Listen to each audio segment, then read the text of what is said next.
గడిచిన 2 రోజుల క్రితం ముఖ్యమంత్రి చంద్రబాబు నాయుడు గారు పల్నాడు జిల్లాలో చెల్లూరుపేట నియోజకవర్గంలో అన్నదాత సుఖీభావ పేరిట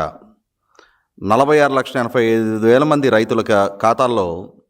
సుమారుగా 3,125 కోట్ల రూపాయలని ఆ రైతులకు లబ్ధి చేకూరుస్తూ పీఎం కిసాన్ అన్నదాత సుఖీభావ 2026-27 సంవత్సరపు తొలి విడత ఒక్కొక్క రైతుకి కేంద్ర ప్రభుత్వం ద్వారా విడుదలవుతున్న 2,000కి అదనంగా రాష్ట్ర ప్రభుత్వం ద్వారా 5,000ని కలిపి 7,000 రూపాయలు ఆ రైతుల అకౌంట్లో జమ చేస్తే దాన్ని వక్రీకరిస్తూ సాక్షి పత్రికలో అన్నదాత ఆత్మఘోష పేరిట రాష్ట్ర ప్రభుత్వ వ్యవసాయ విధానానికి వక్రభాష్యాలు చెప్తూ సాక్షిలో ప్రచురించిన కథనాలని చూస్తే ఇది అన్నదాత ఆత్మఘోష లేకుంటే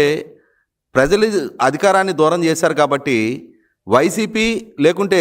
జగన్మోహన్ రెడ్డి అనుభవిస్తున్న ఆత్మఘోష అని చెప్పని ఇవాళ రాష్ట్రంలో